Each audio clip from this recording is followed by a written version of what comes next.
I love your kid.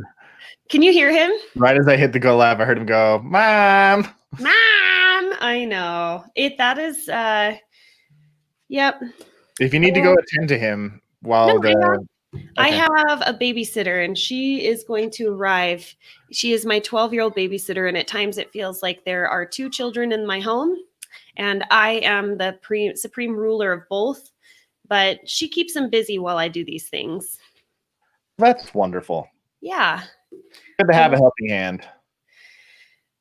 Good morning, ladies. Good morning. Good morning. I went for 13 days without having wine or beer or any of that. And last night we hosted a birthday party and I consumed alcohol, and I'm ready to just never do it again. Do you feel gross? Yeah, I mean, it does kind of feel gross. I didn't overindulge. It's just after like not having that kind of toxin in your body, and then entering, good morning, Sammy, having that enter into your body, it's a good reminder of, why I'm choosing not to, as I sip my caffeinated beverage. Mm-hmm. Oh, this has been a really fun week. We've had a lot of women that have just been sharing their We had some glow ups this week. Some wins. Blow ups, you mean that in a good way? Glow up. Like glow up. It feels like people are just kind of radiating goodness. Yeah. Well, and I don't know. I mean, I'm kind of curious with you ladies if you think this is the case. Do you think that there is a significant shift in maybe your partner leaning into the relationship, doing things that you haven't seen them do before?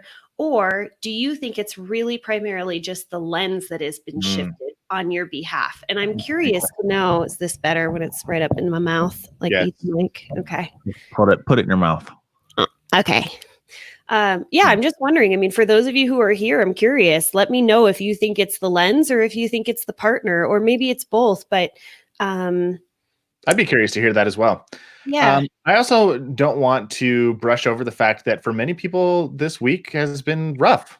Totally. And we'll address some of those. We've had a couple questions that were submitted that address that. They're feeling a little burned out, feeling a little overwhelmed. So definitely, not everybody is experiencing the same amount of results that they want to see in this short of a time period.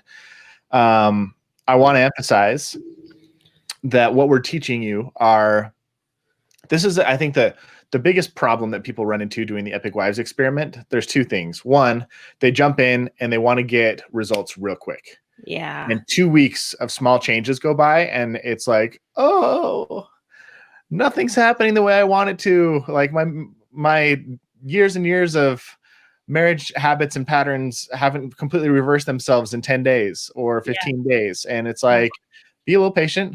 Mm-hmm. The results will come. Mm-hmm. And then the other thing that's really interesting is that people, when they joined the Epic Wives experiment, it's an amazing experience. You have this community, you have the support, you have me and Laura guiding the way, and then it ends. And I know a lot of women go, but now what? Like, how do I keep this up? Mm-hmm. And we've seen a lot of people, they go through this 4 weeks and maybe they keep going for 5, maybe 6 weeks. And then the new habits that they had incorporated into their marriage that were getting them amazing results start to taper off. Mm-hmm. And so I just want you to take note this week. We're coming up on the close of our 3rd week and we've got 1 week left, a couple more days together. And I want you to take note of the things that have really worked and helped you improve your situation. What are the things that have had a big impact, whether in changing your lens or changing how you show up, changing what you take responsibility for, and make a note to not lose the momentum, to not just stop doing those things when the Epic Wives experiment is over. Our goal is to show you the path that you can follow to start getting results and make yourself feel like an epic wife on a daily basis. And then it's your job to continue this going forward. And you are always, always, always, always, always, always invited back to hang out with us again. Always. So, I mean, that's a good question. I think, can we just briefly for a moment kind of talk about, I know that several women have said, I started strong, I got derailed, I feel like I'm falling behind, I really want to come back and do the Epic Wives experiment again. And the experiments are the same. With every Epic Wife experiment, however, we go back and we review and we're like, well, what was impactful, what wasn't? But for the most part, the experiments will stay the same, the teachings will stay the same, but how the group manifests itself, it really changes what we focus on, especially on those Q&As are very different every time based on the questions that we have. So if you want to come back and do it, awesome. We put September 14th on the calendar. So that's probably, we're not going to do another one in the summer. So we'll do another one in the fall. That's our tentative date. So you can kind of anticipate. All right. So the 14th, sign up now. Like what's that? You can sign up now if you want. Oh, it's all set. Yeah. It's like, okay, all right. I was worried about like putting that date out there and not really knowing if it was firm. So it's set up and ready to go. September 14th is the next one. Do you want to talk about other resources that if people are thinking, this was great, but I just was reading, one of you said it's hard realizing that there's still so much work to be done. Like this really is just opening up a can of worms. Yeah. I do want to talk about the resources. There's two or three things that I think are immediately available to you. One is Laura and I are doing a couples workshop coming up in July. It's basically a Friday, Saturday, and Sunday evening, right? Yep. Or Thursday, Friday, Saturday. It's Friday, Saturday, Sunday. Yeah. It's a Friday. It's a Thursday, Friday, Saturday. Thursday, Friday, Saturday. It's what are the dates you're looking at them? I can tell. I think it's it's July 9th, 10th, and 11th. Yep. And it's from 6 until 9 p.m. Pacific time. Is that correct? Did we decide if it was Pacific or Mountain? I don't know. I haven't set up on. I think it's Mountain. If you go to utahdatenight.com, there's a link where you can sign up and it has all the details. But essentially, the logistics are less important. You can get those at the website. But the whole thing here is it's you and your partner spending 3 hours with us for 3 nights in a row. And Laura and I are going to walk you through how to create a strong foundation for your relationship. We're going to walk you through how to deal with conflict, both perpetual conflict and solvable conflicts, which most people don't realize there's more than one type of conflict. We'll talk about that in the communication workshop that will happen in 2 weeks. And we talk about how to create shared dreams. It's all based on Dr. John Gottman's 7 Principles for Making Marriage Work, which while Laura was working there as the director of training and development, she helped design this program with Dr. Gottman. So it's an amazing book. It's an amazing curriculum. And if you want to do something with your husband, we call it a relationship tune-up. Mm-hmm. It's essentially like, look, if you own a car, you want it to run as long as possible. So every so often you're going to want to go get a little tune-up. You want to go make sure things are working all right so that it doesn't blow up on the freeway one day. Same thing with your body. Like you go get an annual physical to make sure everything's working all right. I have to go get a colonoscopy every 3 years because I have a high colon cancer risk. It's just something I do. Yeah, now you know, Laura. I did not know about that. It's a little early to be talking about your buttonhole, but whatever. Well, now people know. It's something that I do to take care of my body because I don't want to die early. And like the things that you care about, you should maintain. And this is a great maintenance. Like you're going to go in, you're going to talk about things that are working really great and figure out how to make them better. Talk about things that aren't working so great and how to make them better. And all around give you the tools and the resources that you need to make your relationship awesome. Is there a way for you to drop that link just so people, if they are interested, they can look at it? Yeah, I can. If somebody will just type utahdatenight.com in the chat, that'd be great. Because I can't post. I'd have to open up a new window and it just gets a little complicated. And I don't want to. If anything, I'll drop it in the group later today. But if someone wants to drop it in the chat right now, bonus points. They're gonna all just be like, it's gonna be Utah Date Night, Utah Date Night, Utah Date Night. I guarantee. Yeah, and if you're really interested in attending, let us know, and maybe we can work out a special Epic Wives experiment deal for you. That would be really cool. The difference, though, I will tell you, ladies, is that this is something you have to do with your partner. It's not for single. You can't do it by yourself. You can't do it by yourself. So this is, and it's a virtual workshop, which is really neat. So you get to do it from the comfort of your own home. And anyway, so that's one resource. What's another one? There we go. I knew this was going to happen. Here it goes. You guys. I love you all so much. Big heart for you. And that's a virtual, just so you know, that's a virtual thing. So you can attend from anywhere in the world if you want, but you do have to be there live. We're not recording the sessions. Yeah. So something you can do at your house, but also something that you have to attend live. The next resource is Laura and I have been planning out that complaint to connection. What was it called? Complain, criticism, and blame. Yeah.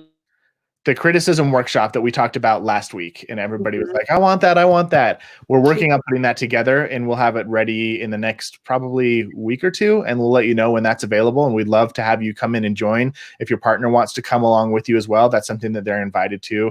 And that would be a really cool resource. And that will be recorded, so you can revisit it over and over and over again. Awesome. What's another resource? Oh, the communication workshop. This is something we haven't talked a whole lot about. So this is... So we're at end of week 3. We have week 4, and then technically the Epic Wives experiment is over. But on Monday of week 5, same time, same place, same bat time, same bat channel. We're going to be. I'm going to be hosting a workshop on how to communicate and navigate conflict like a marriage pro. So I'm going to do a one hour workshop on some communication strategies. And I know a lot of the questions that got submitted this week deal with like, hey, how do I recover if we get into an argument? What do I do? Or like maybe our connection is fading a little bit or isn't as strong as I want it to be. How do I create a stronger connection? Those types of conversations are going to be addressed inside that workshop. Now, obviously, communication is a huge, huge topic. So I'm only going to be able to cover some basic bullet points and teach principles. Unlike the Epic Wives experiment where we get really into the tactical stuff for each person, I'm not going to be able to talk about that, but I will tell you how you can jump in and keep working with me and Laura so that you can get more tactical stuff on how to navigate conflict and communication inside your relationship inside that workshop as well. So there's going to be lots of opportunities to work with us. We'd love to have you at a 7 Principles course. We'd love to I hope you tune into that communication workshop, because that's the one thing of the Epic Wives experiment that won't be around for forever. It goes away after about a week. And so I want to make sure that you participate in that. And then I will definitely let you know about the criticism workshop as soon as it goes up. I'm just working on a couple of details on the back end to make sure that it's set up properly. Anyway, that was a lot of announcements, but just so you know, there are more resources other than just the Epic Wives experiment that go beyond what we're learning now. This is just scratching the surface. Yeah. And if you feel like these last couple of weeks have made a difference for you, continuing to go further and take the next step is just going to open up more doors for connection and improving your relationship and strengthening things. And it's really awesome. So let's answer some questions, shall we? What are you laughing at? I just think you're just a really neat guy. I'm glad you're my business partner. I really, really care about helping people have awesome marriages, and whatever I can do to help, I'll do it. So me too. Question number 1, will this class repeat? I want to participate daily and I've fallen behind. Yes, we just talked about that. You can go to epicwivesexperiment.com right now and sign up for the round in September. There's a very strong possibility that the price will go up in a few weeks. And so if you want to get the same price that you got now, I would say sign up sooner rather than later. Or if you have friends and family that want to sign up and get in on the pricing that it's at right now, it's not going to go up a ton, but it will go up a little bit, just because. Is there a discount that you're going to offer for alumni? I haven't planned on that. Just the software I use makes it really hard to put coupons and stuff in. What you're saying is if you want to do it in September, sign up now because the price is probably going to go up. Yes. All right. That is your discount. That is my discount. Got it. Okay. All right. So there's a couple of questions that kind of all blur together, and I just want to, if they start becoming redundant, we'll skip over the latter ones. But this one is, I think, a really important one. I'm having trouble reconciling responsibility with appreciation. There are just so many things I do because that's the way it's always been, and I resent doing them. I want to go a little bit deeper into this question. Mm-hmm. Let me read all the details here. I've had such good experiences focusing on appreciation during the first week, but then I got off track thinking about all the roles and responsibilities in the second week. There are just so many things I do because that's the way that it's always been in our relationship, and I resent doing them. But if I stop, they won't get done. How do I take responsibility for only my true responsibilities when things really need to get done? I feel like I need to figure this out before I can move on to week 3 and truly admire my husband. If my husband actually did accept ownership, he would hire somebody else to do the responsibilities for him, and we don't have the money to do that. I'm exhausted. I've exhausted my savings, bailing us out of most of the debt and that he brought into the marriage 8 years ago. And I have exhausted my emotional energy asking him to participate in our family, only to have him call someone to do it for him. And then I end up turning them away because we can't pay. For example, paying the bills. He doesn't participate in doing that, or like watching the kids so I can have some alone time to recharge. I'm an introvert. And then he offers to hire my teenage niece to come babysit and proposes paying her more than he makes per hour, and offered to buy her and our kids passes to entertainment venues so she could have somewhere else to take them. So this is that situation where you've got maybe a partner who is under-functioning, under-participating in the relationship, and kind of putting a lot of pressure on their partner, on this wife, to like step up and manage all the things. Yep. And she's resenting doing them, and she's like, how do I move into this? And I've talked a lot, but I just want to say one thing is this is a process. Like, I don't want you to think that you can go from over functioning to not in 3 days. Right. Like, this is very much a process. It's a negotiation. It's a constant conversation with your partner. And it might start small and gradually get to the place where you're not over functioning / under functioning as much as you typically would. And that's the goal, is to kind of hover more towards the middle instead of an extreme. But don't have the expectation that everything gets fixed in like 3 days. Yeah. Or what would you say to this wonderful wife? Yeah, when I initially read your question, when I was going through all of your questions, I went, oh yeah, that's my husband right there. He will throw, and I've talked about this on my podcast, he will throw money at anything. That is his solution. If I am just saying, gosh, you know what, I'm just feeling like I can't keep up right now. I mean, my business has exploded in a good way. I've gotten very busy, and I am the primary caretaker, and that has been the agreement between the two of us. And I have basically and adjust my roles because I can no longer do these things, meaning I need to shuffle some things onto your plate. And my husband responds with, yeah, let's go ahead and pay somebody to come in and clean the house and keep it up and all of that. So I don't like it. I don't like it at all. And however, that is one of his solutions. So probably the first thing I would do is this can't just be you by yourself taking a look at a list and saying, I need to shuffle this to my partner, shuffle this to my partner, shuffle this to my partner, because that's not fair to them. Right. It needs to be a conversation. I recommend, and I had mentioned this in probably, I think week 2, is make a list, an exhaustive list of everything that it takes to run the household, from paying bills to caring for children, all of the things, and sit down with your partner and talk about not necessarily what you're currently doing, but what would make sense. And you might outsource. You might decide to outsource. And does it make sense financially to outsource? But one of the things I think that you had mentioned was that your husband, because he doesn't pay the bills, doesn't recognize that you don't have the money to be paying to outsource certain things. And if he was involved in paying the bills, he would know that. So get him involved, like pull out all the information. We can't make decisions based on assumptions or decisions where one person's in the know and the other one's not. He needs to know all the information. Mm-hmm. And the other part is learning to let go of the way that your husband decides he wants to do things. If you say you are now like Saturday dad, what you are doing as a dad on Saturday is up to you, because that's my day to get away and do self-care or whatever it might be. So if your husband decides that that's the day where your niece is going to take care of him, that's how he decided he was going to be Saturday dad. And that part, I don't think we necessarily, once it's his responsibility, it's up to him. Oh, that gives me anxiety. Yeah. Yeah. Like if they are in a position where they have debt and they're really having a hard time making bills connect, and a lot of the debt was because he was financially irresponsible. Yeah.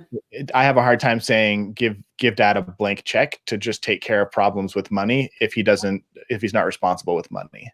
Yeah. So I think we talk about this when you're entering into negotiation, the first step that I like to identify is what's most important to you. When let's just talk about the kid factor, right? Like Mhm. it is his time to be primary parent, caretaker, so that you can have some self-care time by yourself. What's most important to you? Is it important to you that the kids be safe? Is it important to you that the kids feel a connection with dad and has a time where they are going to remember spending time with dad? But identifying your core need when you're entering into negotiation. And we call this a non-negotiable. What is your non-negotiable? And your husband, what is his non-negotiable? So that when you decide, you're like, okay, so what is the decision that we're going to make? You have to meet both of your non-negotiables. Mm. And your non-negotiable might be that your husband is the primary caretaker. He doesn't get to Offload it to someone else. Exactly. Yeah. And his primary need might be that the kids are having a really good time. And his assumption was that they're going to have a much better time with their niece doing fun stuff out in the community rather than being home with dad playing Legos, whatever it might be. Yeah.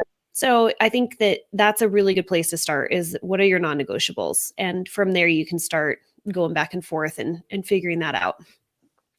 Can you share a sample list of family responsibilities? Boy, Kat, let me see if I can research that. Let me Google that for you. I don't have a list, but I do think that having a comprehensive list in our resource list would be really helpful. Cool. All right. Here's another one in the same vein. I feel like we had a strong marriage before I started Epic Wives Experiment. I didn't think we needed a lot, but I'm always looking for fun ways to grow and strengthen what we already have. I feel like this experience has left me frustrated and down. I see other people's results, but I feel like all of these experiments have me second guessing what I thought was excellent. Am I the one that does all the work to make my marriage that way? Am I delusional? He really doesn't respond in any kind of positive way. The one thing I was hoping for was some reciprocation of affection verbally. My love language is definitely words. And I've told him that. He's always been uncomfortable speaking affection and doesn't see the need if he shows it. I'm not sure. Anyway, it doesn't seem to help when I praise him. He's uncomfortable with that too. Help. I know that I shouldn't need to hear these things from him, but sometimes I want them so badly. So it seems like there's two things here. One, I want to acknowledge that wanting acknowledgement and appreciation and love and affection from your partner is not like the shouldn't. I wouldn't should yourself. That's not a bad thing to desire. That's something that you would expect in any relationship, especially a loving relationship, is expressions of appreciation and love and affection towards each other. And don't beat yourself up if you want those things, but they shouldn't define who you see yourself as a partner. Does that make sense? So I say a little bit more. What your partner chooses to say to you and how they choose to treat you does not define your value as a wife. Like you can be an epic wife and have a partner who's depressed, who's in a shitty mood, who is negligent, who is irresponsible, who is mean, who is cruel. Like your partner's response to you and how they treat you and how they speak to you has no bearing and it does not define who you are as a partner. And you shouldn't be dependent on your partner's validation for your own self-worth. And at the same time, it is not unfair for you to expect for your partner to participate and engage in a loving relationship in a way that like makes you feel loved. Yeah. Does that make sense? Yeah, it does. And I've actually there's a difference between wanting the partnership and wanting your partner to meet you and express their love for you and wanting that type of partnership where you're both equally participating. And there's also on the flip side, you can't you can't let your definition of yourself be reliant on how your partner treats you. I'm actually working with several couples at the moment where that's the case, where the self-worth is defined by the projection from the other partner, the reflection of it. Yeah. And that's a really hard place because we lose our control. We've now put our control of our self-worth in our partner. Yeah. I am also a words of affirmation person. I mentioned somewhere in the text that I could live off of a salary of praise. And I have gotten to the point where I will kind of go through and rattle off all of my accomplishments that I did that day because I want my partner to ooh and ah. And that's sort of the assumption. And so I'll say, you know what I did today? Come look at this. I organized the pantry and look at this. I mopped the floor and I wanted you to see this beautiful loaf of bread that I made. Isn't it delicious? And I'm doing all of this. And then he goes, yeah, that's great. That's wonderful. And I go, tell me what else you love about me today. And I ask for it because I know that that's what feeds me. And at the end of the day, my husband will like drape himself across my body and while we're in bed, laying in bed, and he'll like take my hand and like put it on his head. And he's like, Scratch okay. it. So you want me to touch you. I get it. That's his love language. So we are actually we really point our partner in the direction and teach them how we need to be loved. And I will tell you that I know that we don't want to have to ask for what we need, but it's romantic to think that your partner will just know. I heard this from another couples therapist that I was working with. Believe it or not, I am a therapist to therapist. And it drove me nuts because he said, I've been teaching these men that they need to know their wife in and out because they need to be able to read their minds. And I was like, no, you do not need to be able to read your partner's mind. That assumption is killing relationships. We need to ask and tell our partner what it is that we need. So if your partner is not willingly just offering up these compliments or verbal praises, I would just say, come and ooh and ah me just for a moment, babe. It would make me feel so good if you just told me what you loved about me today, which is where the whole thing of at the end of the day, I turn to my husband and I say, what's one thing that you loved about me today? And he tells me what he loves about me. And if I need another, I just say, and then what else? Go on.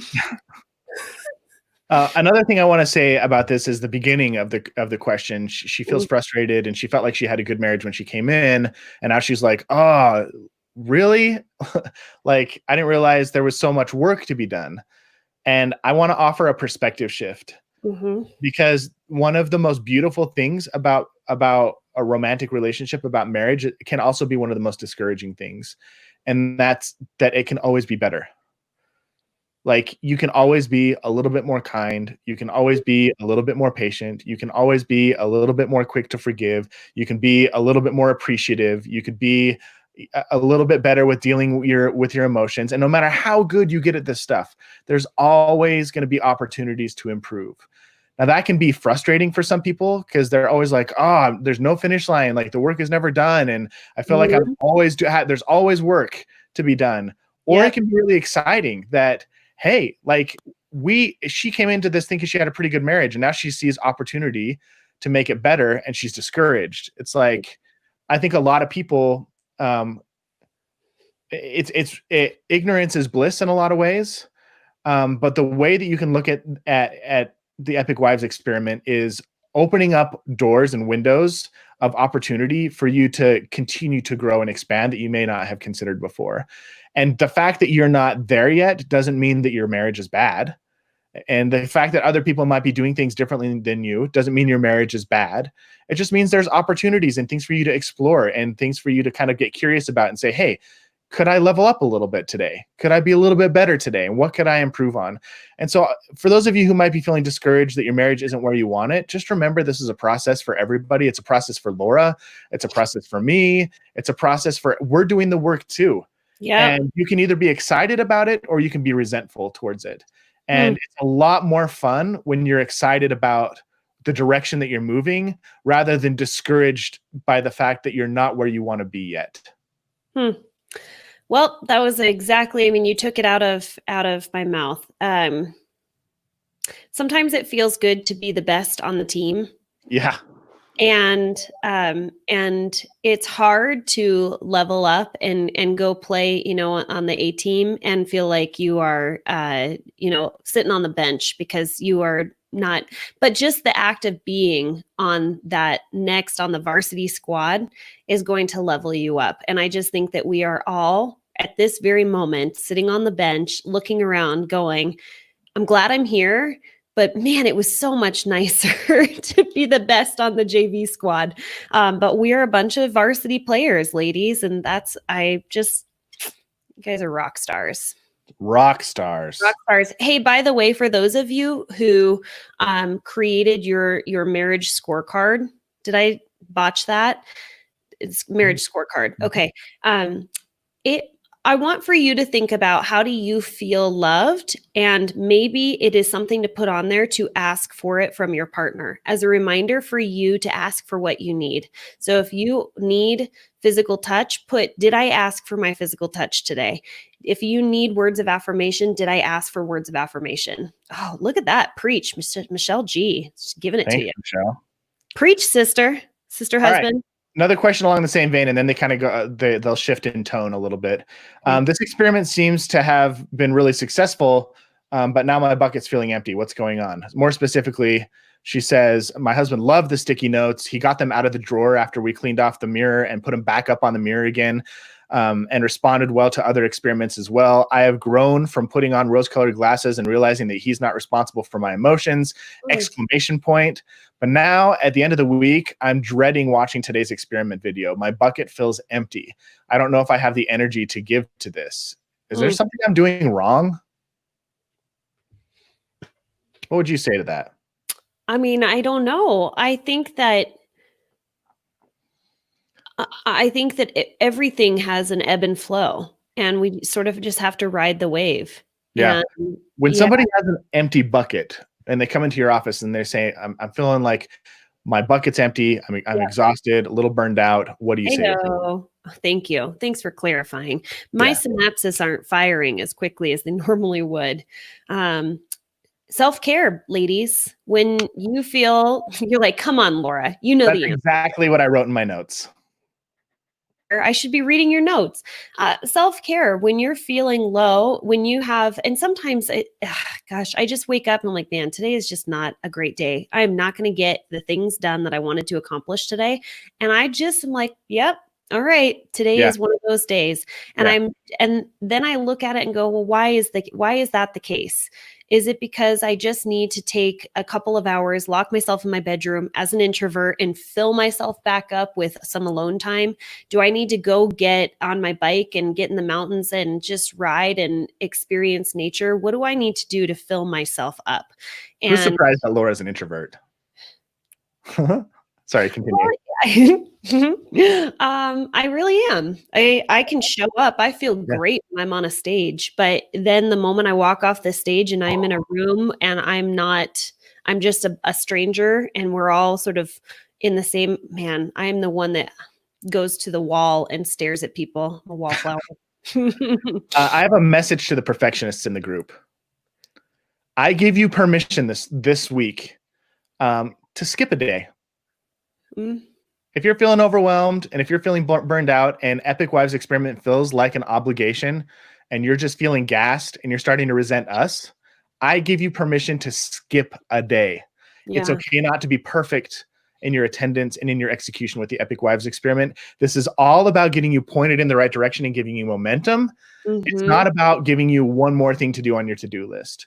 So that's one other thing I want to say is, like, if you're looking at your experiments and you're like, one more week of this, oh my gosh, I'm so overwhelmed. One would be over the weekend, take care of yourself, give yourself some time to recharge. Like, my wife and I went and we took our dinner last night to the park and we laid on a blanket for like an hour and a half and just soaked up the sun. And it was amazing. Like, get out of the house and go lay on the grass. Go get some exercise in. Go spend 20 minutes and meditate. Do whatever. Go hang out with your friends. Recharge your batteries. And then when you come back next week, if you're like, I'm just not in the mood, great, skip a day. It's not going to be the end of the world. Yeah. I want to tell I want to share with you guys something that my husband did, and it was amazing. And this is a big gesture. I mean, this is not just grabbing a blanket and going and basically saying, you're in charge of the kids. I need some alone time. We have what we call like our spirit quest. I'm about to talk about, Nate.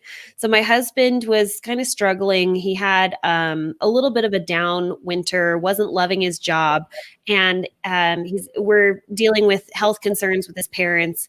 Anyway, he said, I just feel like I need to get away. I need to get away. He was feeling like really itchy in life. And so we decided as a couple that we were going to every once in a while grant the other person a spirit quest where they leave. And so he packed up, he took his backpack and his backpacking tent and his little burner stove, and he went to the Oregon coast for 2 days, and he sat and he meditated and he wrote in his journal, and he knew that what he was doing was he was filling himself up because he was so drained. And in order to do that, he needed to escape and get away.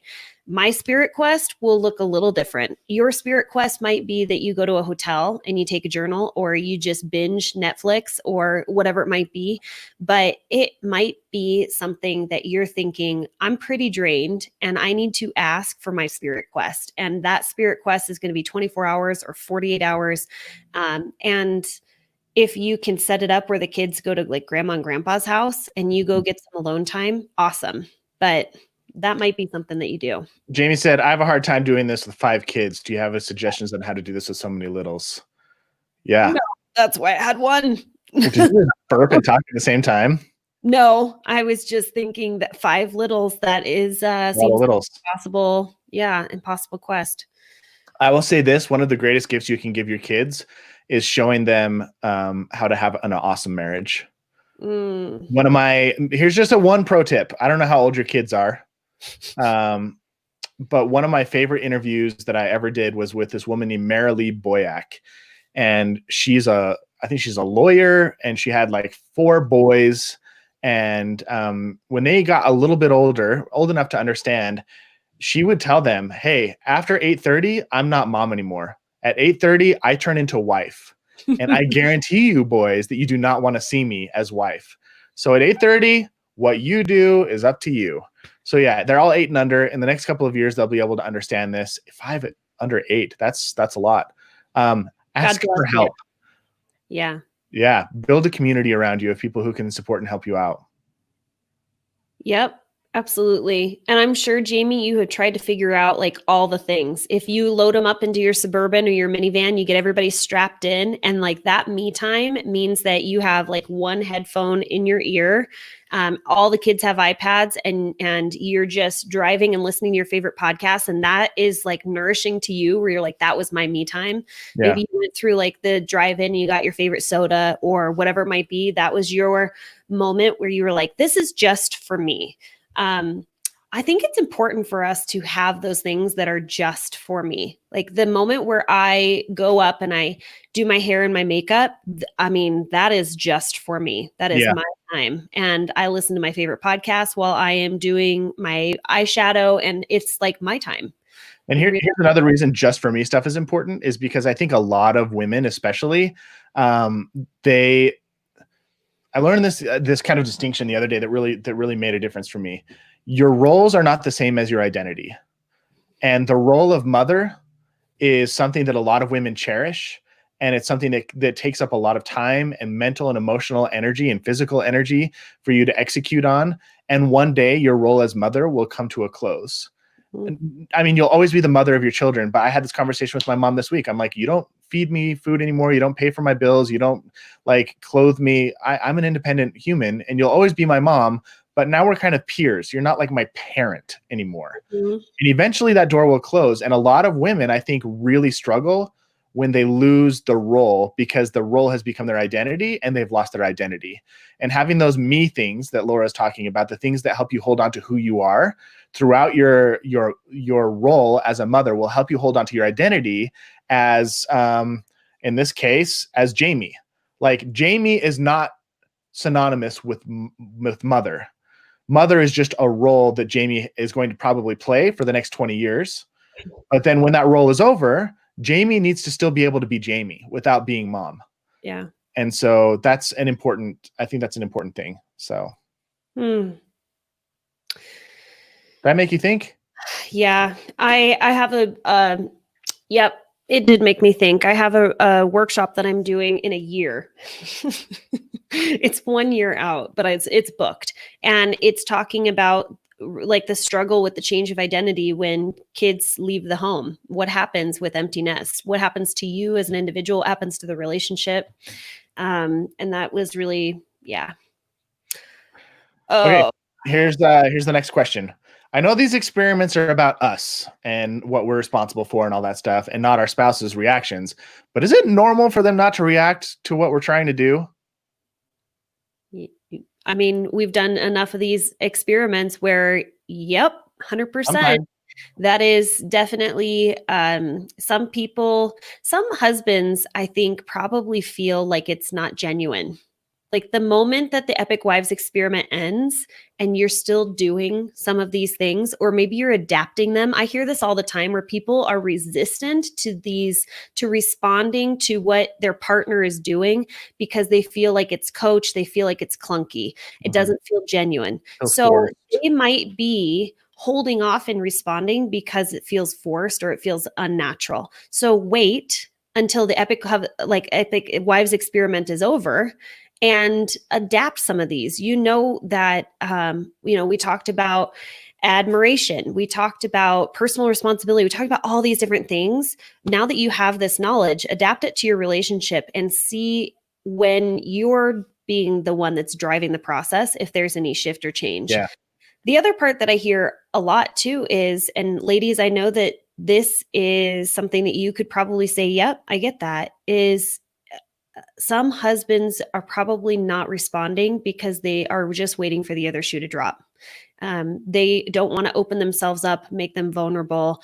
There has been a nice little wall there that has protected them and made them feel very comfortable and safe. And in order to respond, that takes vulnerability on their behalf.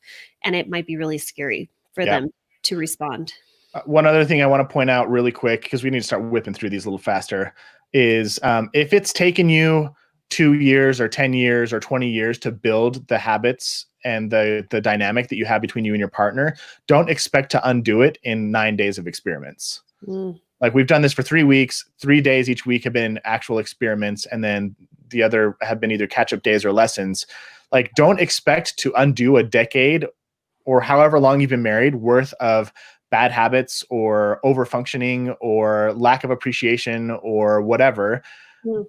That all doesn't get reversed overnight. And Laura's exactly right. Be persistent. People don't necessarily change quickly, especially when they're not the ones who are bought in like you right now. So don't get discouraged. Get determined. Don't get discouraged. I don't know where that came from. It just came out.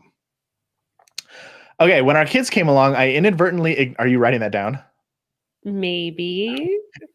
You better quote Nate Bagley. 2020. When our kids came along, I inadvertently ignored my husband's needs to care for the more needy babies. He kind of retreated into his phone. I remember this question, so I'm paraphrasing. He started playing a lot of games and kind of distancing himself from the relationship. What can I do to help repair mine and my husband's emotional connection? I feel guilty for doing that. You still there? Yeah, I'm still here. I'm just thinking, I think the biggest part is acknowledging that you see that this has occurred. I think that acknowledgement goes so far. Often you don't even need to apologize. Just acknowledging that this is something that occurred. Hindsight is 2020. You recognize that your actions had an impact on your partner and had an impact on the relationship, and acknowledging is just the biggest piece. We've done experiments where we have asked that you acknowledge certain things in the relationship, and many of you have said that your husband has burst into tears.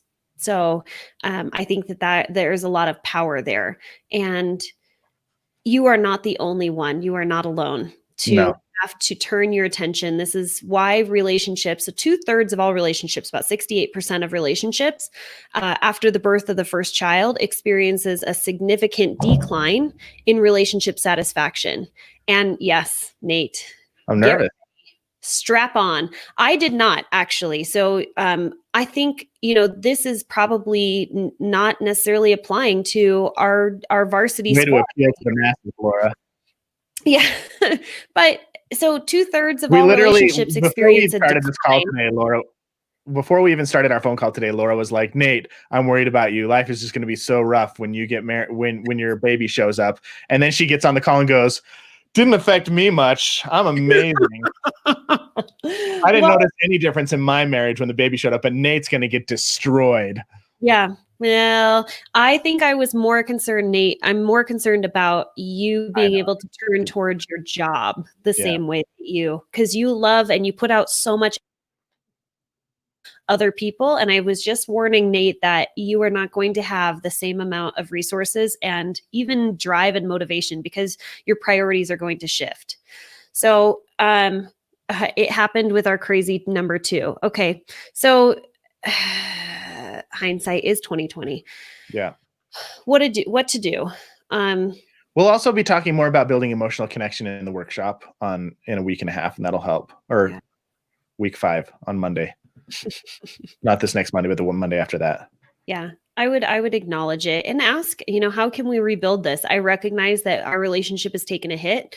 I am wanting to really reprioritize. What does that look like in our relationship? If I have prioritized the children, or if I have prioritized myself, if I have prioritized anything else other than our relationship, I do think it's important for you to have a consensus, because growing up in the church, sort of the thought process was priorities was love your God, love your children, love your spouse, love yourself. And I think that everyone prioritizes those things differently in different times.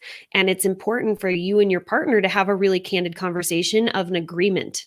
Because if you are thinking you are my top priority and I'm at the bottom, and your partner's thinking kids are my top priority, and then the relationship or whatever it might be, have a conversation about where the priorities are at. Right? Thanks, Amy.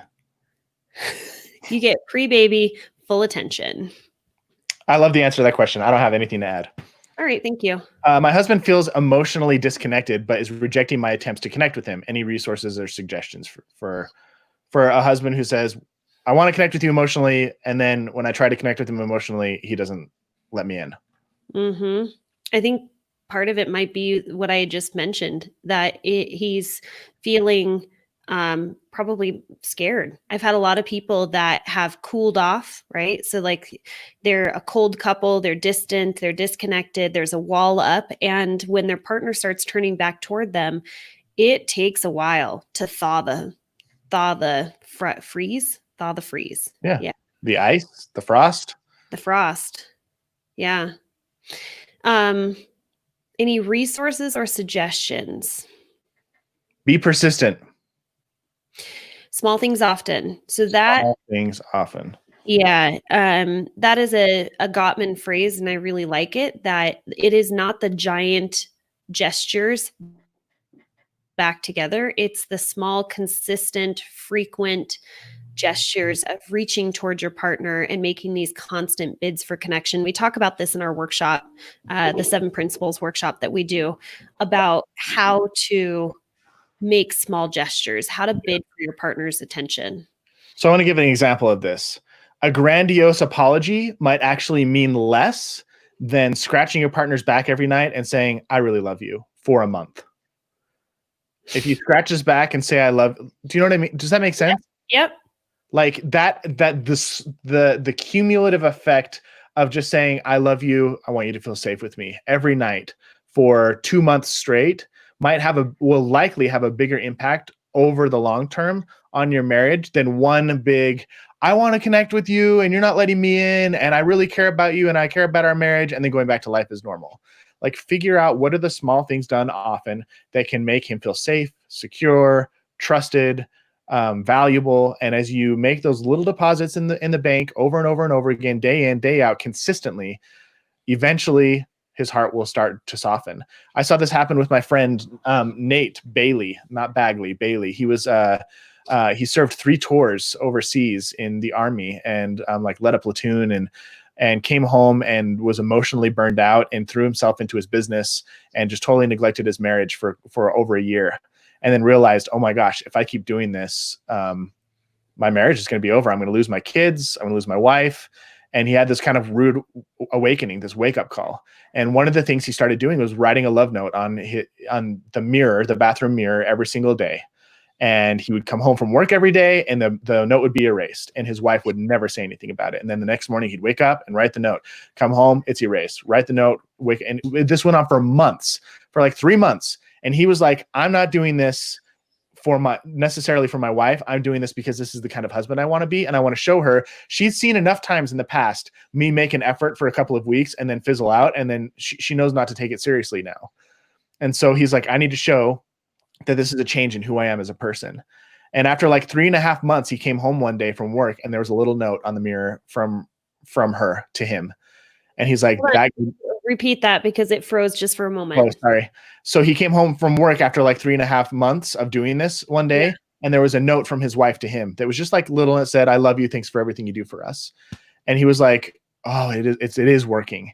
And he's kept that up. And since then, his marriage has completely turned around. He's an amazing husband, but he still keeps writing the notes because it's who he is as a partner. But it took like 3, 4, 5 months for his wife to get like, oh, this dude's serious. He's really changed. He really means this. And to let her heart soften a little bit and crack open enough to let him back in and say, like, he really is taking this seriously. That is so powerful, because I know that there's a lot of you that are basically saying, when is my partner going to respond to my efforts? And what you're saying is he did this for 3.5 months before ever getting any sort of response. And I mean, there's things that I do on just a really daily basis, like get up in the morning, I make a cup of coffee, and I bring my husband that cup of coffee while he's in bed snuggling with our son. And that's my very first gesture to him every single day, that I love you, I care about you, and you are important to me, is this small gesture of bringing you a cup of coffee. And every day. Consistency means more than grand gestures. Yeah. So the best way to get your partner to connect with you is to just be consistent with the little things. Don't think that one big conversation is going to fix everything. It's not. Nate, do you remember the talk that I gave at the Utah date night? That it was about frequency, it was about consistency, but we recorded it. It was, I think, the very first one that we did together. Oh yeah, the emotional bank account one. Yeah, the emotional bank account. Do we have the recording that we might be able to drop in and let these ladies watch it? Yeah, I have it somewhere. I'll drop it in the That group. would be really great. I would love for you guys to watch it. Cool. Next up, Okay. How can I be vulnerable with my husband when he invalidates what I am sharing with him? What can I do to not retreat inside myself? So really quick, I'm going to summarize this really fast. Vulnerability. The image I get in my mind of somebody who is vulnerable is somebody who has the potential or is exposing themselves to the potential of being hurt. When you're vulnerable with somebody, you're taking off your armor and you're saying like, hey, I'm not protecting myself anymore. You could hurt me if you want to, but I trust you not to. Now, if you are being vulnerable with somebody who has their sword drawn, that is a bad move on your part. Does that make sense? Say more. It's like if somebody's on it, if you think about this in a battlefield sense, like I want you to think of 2 knights engaging in combat. If you are with your buddy and he's happened in, I don't know, I'm using, this is in my brain, so it's men, but for you, just envision it however you want to envision it. But I envision 2 guys, they're knights, they're buddies, they take off their armor and they hang out around the campfire and they exchange stories and they become really good friends. But if one of those guys goes and puts on his armor and pulls out his sword and attacks the other guy, and the other guy goes, I'm not putting on my armor, I'm just going to stand here and let you stab me. Like, that's not a smart way of being vulnerable. Being vulnerable, especially inside your marriage, means you need to be, or within any relationship, means you need to be cautious about who you're vulnerable with, because you're exposing yourself to the potential of being hurt. If your partner is attacking you or invalidating you or taking out a little dagger and twisting it when you have your armor off, then that's your opportunity to say, I don't feel safe when you do this. Yeah. Like, you take a step back and you protect yourself. You shouldn't sit there and go, hey, what can I do to not retreat inside myself? Like, retreating inside yourself is a natural reaction to having somebody take advantage of you being safe with them, exposing yourself to them. So this is, I think I'm going to pound this into your brains over and over and over again every time I get the chance. It's being in a marriage requires you to stand up for yourself and to set some ground rules for your marriage, rules of engagement. Just like in football, you're not supposed to tackle somebody who's not wearing pads. If they have their helmet off, they have to go off the field. Like, you shouldn't be taking all of your battle armor off and then allowing your partner to attack. Like, there should be rules of engagement. There should be, if you attack me when my armor's off, then we can't have a conversation, and you get to go calm down until you put your sword away. Does that analogy make sense? Yeah, it just gave me this moment where I think we could add into one of our workshops, having couples co-create rules of engagement, because some people, I mean, think about this. Some of you, if you want to be vulnerable with your partner and you want to have great conversation, there are some boundaries that you need to be able to establish. And I think that they're very rarely explicitly said out loud. When I met my husband, I was 21 years old and I was a name caller. And one day I called him an idiot. And he looked me dead in the eye and he said, "You will never call me names in this relationship." And this just like made the hair stand up. Having him say that to me established a very clear boundary for me. And I was like, okay. And I never called him a name again. I might have raised my voice. I might have done a lot of other things, but he established that from the get-go. And it would be really cool for us in a workshop setting to have couples do that, to establish what their rules of engagement are. I love that. Make a note of that. Yeah, got it. What should I do on the days that I feel burned out to keep my relationship an epic one? Things have been going great. My husband's been responding well. I had my first hard day and came home from work crying without enough energy to ooh and ah over my husband. He responded by disappearing and playing video games all evening and barely even tried to connect with me or make sure I was okay. My fear is that after this experiment, I will be the only one who has to make effort in my relationship. What should I do on the days I feel burned out to keep my relationship an epic one? I think it goes back to what you said earlier. Self-care is a huge thing. Number two, understand that in this situation, I want to speak to the husband. If he ran away and played video games when you were emotionally distraught, it's probably because he couldn't deal with the emotion of having like the worry, the concern, the fear, the anxiety of how to interact with a wife who is suffering. Like, the research shows that women are more emotionally resilient than men, which is why women are more often to bring up problems inside of a relationship than men, because women can deal with it. Like, they're like, oh, here's a problem. It takes a little bit of moral courage to lean into this. And they'll say, like, let's talk about it. But a guy oftentimes will shut down. He doesn't have the emotional resilience to bring it up. He's afraid that if he brings it up, maybe the relationship will end or it will cause more problems. And he doesn't have the emotional capacity oftentimes to engage that way. And so my guess is that playing video games was a way of him self-soothing, not a way of him saying, I don't care about your problems. That's my guess. That is, and we absolutely 100%. There are times where our partner is so uncomfortable with sadness, uncomfortable with your own frustration, just in the same way that often women will say that they're uncomfortable with their partner's anger. I want for all of you to think about, how have you shown up when your partner has been angry about something? Have you shied away? Have you gone up and have you escalated? And so yes, we do find that husbands have said, and their reaction is they retreat within themselves whenever their partner, think about when you cry. I have male partners that seem disinterested, clients. disengaged. The moment that the female starts crying because she's frustrated, she's sad, she's overworked, she's burdened, whatever it might be, that's the moment where he disengages. And he disengages because that is uncomfortable for him. It doesn't mean that he doesn't love you. It means this is a scary emotion for me. It's too much for me to handle. I don't know how to handle it. It's too much. And so I'm going to retreat and I'm going to do the things that are self-soothing for me. And that might be that I go and I play a video game and I zone out, or I drink because it is numbing that discomfort that I'm experiencing. Yep. And something that you can do to help train your partner to respond the way that you want is, and this requires an immense amount of fortitude and courage, is to just ask for what you need. Like if you're having a rough day and you come home and he's like, and he goes and plays video games, go in and say, honey, I know I've got a lot of emotions going on right now. All I need for you to do is hug me and tell me that it's going to be okay. Can I just put my head on your lap and cry for a minute, and you can stroke my hair and you can tell me it's going to be okay. And most likely he'll be like, yeah, I can do that. Yeah. I can't fix the world.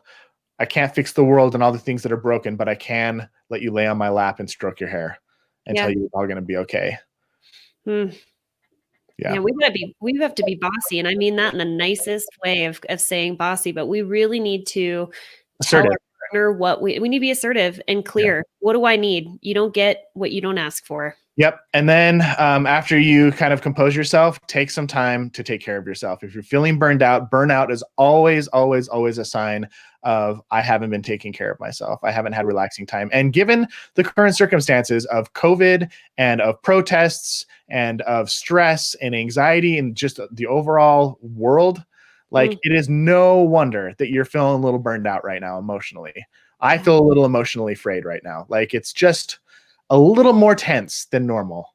So take care of yourselves, everyone. Couple more questions. I want to make sure we get through all these because they're really good ones. This one was a really interesting one. My husband spends a lot of time playing video games or watching scary movies that give me nightmares. He does it almost every day, 5-6 hours a day. And she specifically requested here, she's getting annoyed. Let's see. I'm aware that most weaknesses are basically strengths overused. It's caused me to overfunction for 20 years because he gets caught up in his entertainment and doesn't seem to realize or care that things need to be done, and acts annoyed when our 5 children or I need help.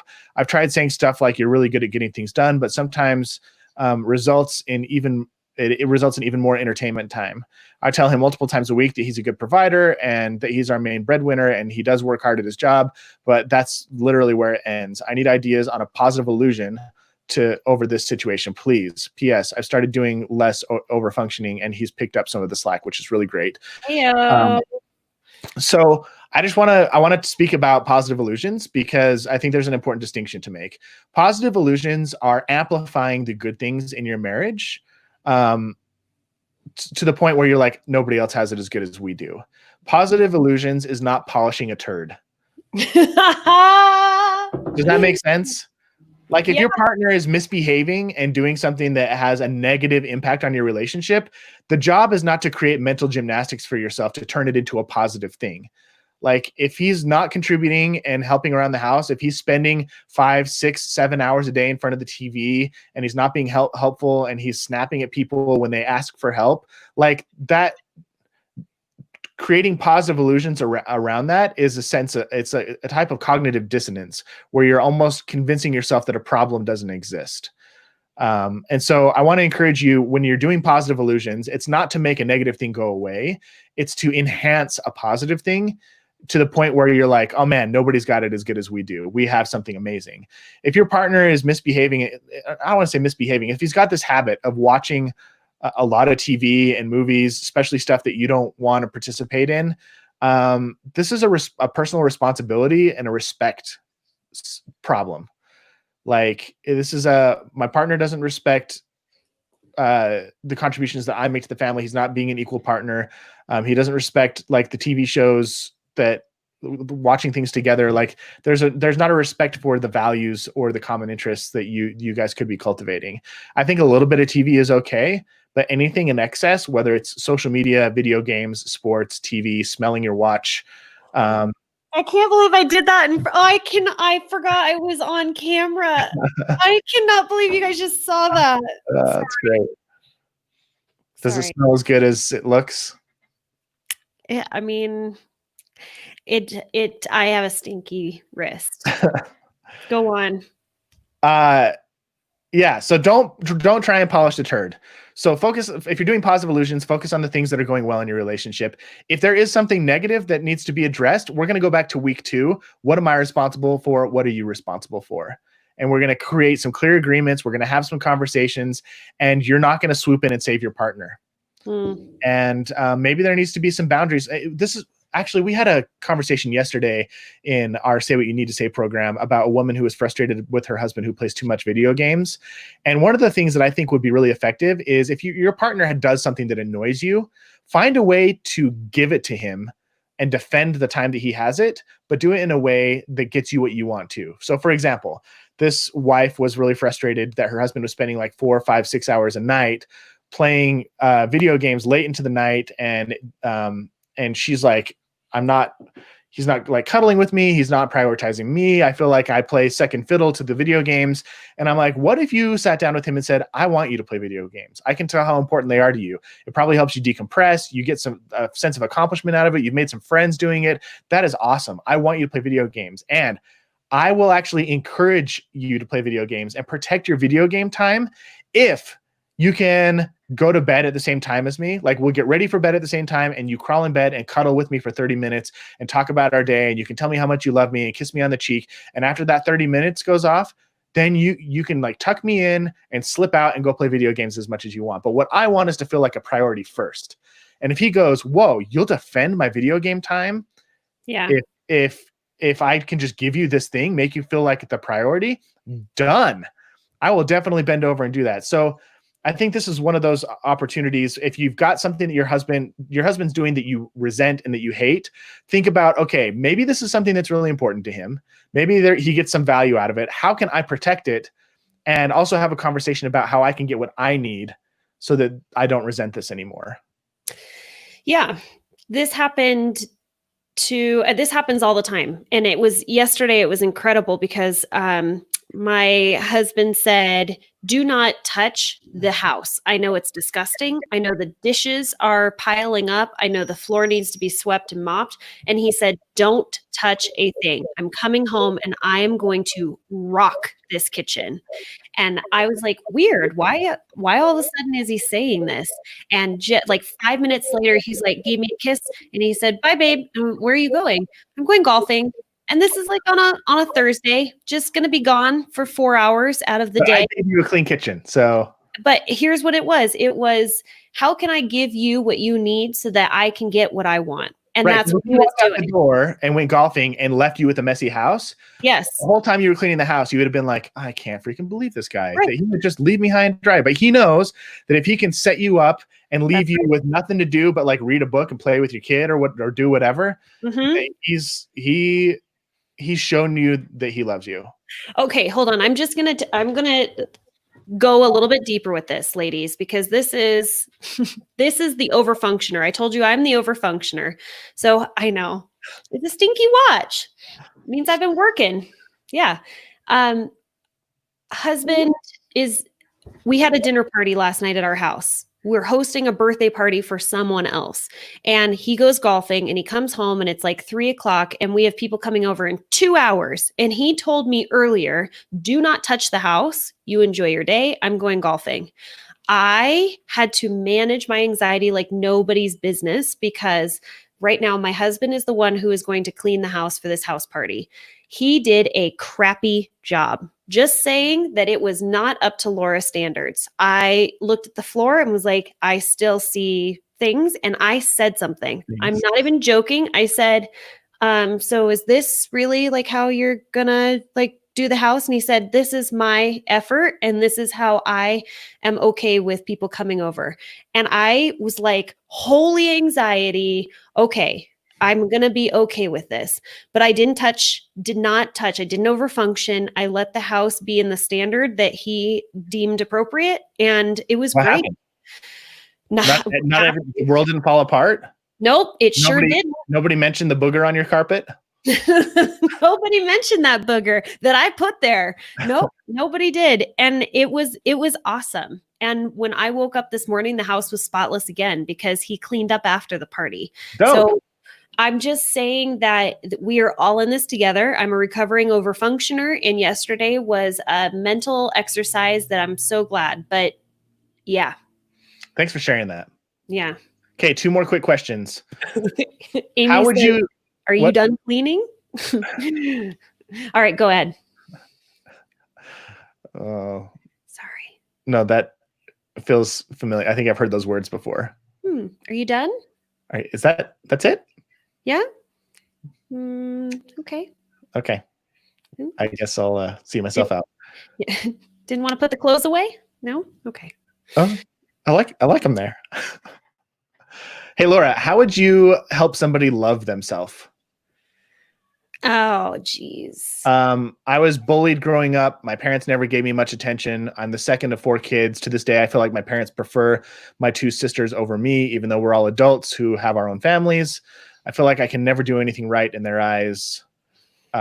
This probably bleeds into her marriage as well and other relationships. Just don't really love myself very much. I have had a lot of women in particular where they have come to me for marriage therapy after they started seeing an individual therapist. I think if this is a struggle that you have, you recognize it. It is a script that you have been playing from for your whole life. It is time to get yourself a life coach or an individual therapist and just dig in. Yeah. I think that this is it's a gift to yourself to go to individual therapy and work on it. Yeah, this is not a question that I think we can summarize in like 3 minutes, but that's a great place to start. Great place to start. There's a book I'm reading right now called The Untethered Soul. Are you reading that right now? Yeah. How do you like it? I did an interview with a guy and he said that it was life-changing for him. I had a hard time getting into it. I mean, I can see the appeal. I'm not that far in. I'm like through the first couple chapters, and the parts that I've gone through talk about the voice inside your head and how the voice inside your head is not actually you. Right. And realizing that is true and that you can actually have influence over the voice inside your head is really, really important. And I think a lot of people who are struggling with self-loathing, low self-esteem, insecurities, they don't recognize, they listen to the voice inside their head, and then they don't realize that they're listening to the voice inside their head, and they believe the story that the voice inside their head is telling them, which is very negative. And so I think if you're in that kind of a mode right now, that could be a good book that can help you like acknowledge, oh my gosh, there is a voice, and oh my gosh, that voice is a douche, and I can change it because I have control over it. And when you start to change that voice and tell yourself a different story, the story that you tell yourself the most is the story that you'll believe. And yeah, there's power in that, I think. So that's called The Untethered Soul, and it's by Michael Singer. If anybody wants to type that into the chat function. I love this. We used to have an admin that would do this for us. My hubby said that he would put the clothes away after I washed them. They're still in the basket 2 weeks later. Yeah. He did say after. It's still after. I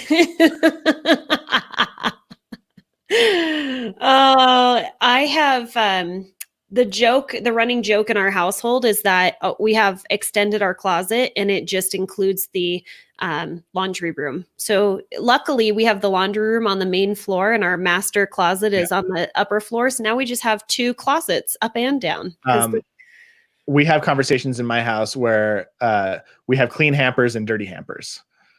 And I'll be like, Ange, are the clothes in the pink hamper clean or dirty? And she's like, if they're in the pink, they're clean. And I'm like, okay. So we just have hampers of clothes everywhere, and we have a system of knowing which ones are clean and which ones are dirty. I literally think we have like 7 laundry baskets. Yeah. My girlfriend said that they don't ever they just rewash the clothes, and so the clean clothes are the ones that are in the dryer, and that's where they go and dress in the laundry room. I also have a friend who outsourced her laundry, and I think it costs like $35 or $40 a week, or 20, maybe even less, depending on where you go. And she would literally leave her dirty clothes in a bag on her doorstep, and they come by, pick them up, They wash them, bring them back the next day, folded and sorted. Yeah. Okay. So, so what? She gets dressed on the front porch. Is that what happens? Does What do she you mean? actually? Does she put the clothes away? Well, yeah, Once but they're already folded. So you just like take them and put them in the drawer and you're done. Hold on, ladies. We know that even though clothes are already folded, it doesn't mean they get put away. You could do it. I think is it Kristen Hodson who does this, where she just gives the kids their clean clothes and puts them in their room, and they're like, "You're in charge of putting them away, and you can have them sit in this bin or whatever." But like, I'm not going to fold your clothes and put. No, it was somebody else, but yeah, everybody's in charge of putting their own clothes away. That's how I do it. I'll fold all the laundry, but Angela puts her laundry away. Yeah. So she'll come home from work. Like today, she'll come home from work and she'll have a pile of laundry sitting on her side of the bed. And sometimes she'll just like shove it off and crawl into bed. And I'm like, oh, I just folded all that. But at the end of the day, it's her responsibility. It's her responsibility. The wheels are coming off of this, you guys. We have just now. All Last right. question. Help! Help! How do I reset after having a big argument? How do I turn towards him and reconnect? There's more to this. Oh. We had an ugly argument in front of our kid, which is extra sensitive for my husband. Now he's got the it's all hopeless outlook and won't talk to me. Later on, I sat beside him on the front porch and gently asked if he wanted to talk. Definitely not, he replied. And I gave him his space. After I left a sticky note apology for losing my temper on his toothbrush. How do I turn towards him and reconnect? We have a lot of difficulty keeping conversations from getting heated. Background, I was in a grumpy mood all day. We don't really need a whole lot of the background. All of us, we all get grumpy sometimes. We have temper sometimes. Yeah. Ultimately, you made good moves. Like you made reparation attempts. The best case scenario is that you stop the argument before it happens. The best case scenario is if you feel something's coming up, especially if the kid's in the room, you just say, you know what? We should talk about this later. Yeah.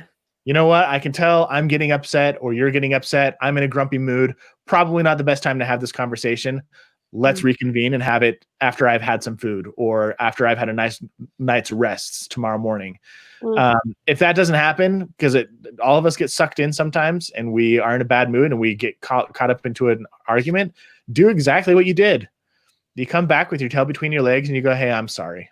I was in a bad mood. And if your partner shuts it down, give them a little space, let them soothe themselves and come back again and say, hey, I want to talk about what went down. I was out of line. Take ownership of what was your responsibility.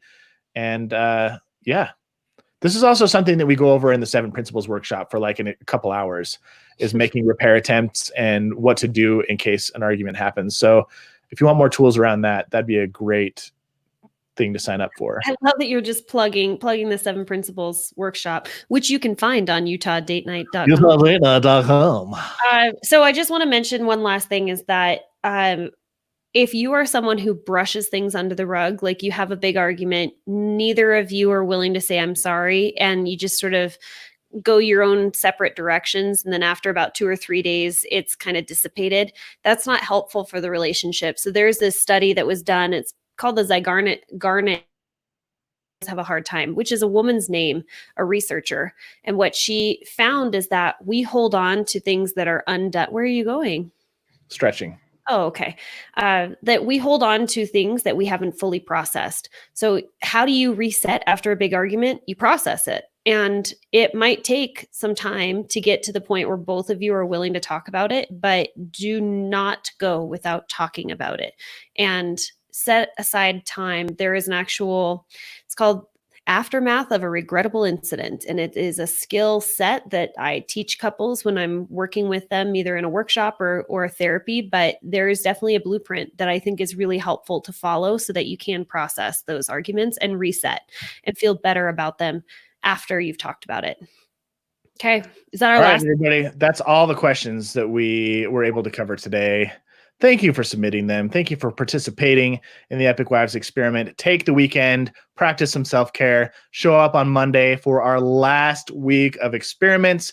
You are all amazing. You're Epic Wives. Thank you for hanging in there. Don't give up. This last week is legit. It's Laura's favorite week. We love you, and we'll see you on Monday. Bye, babes.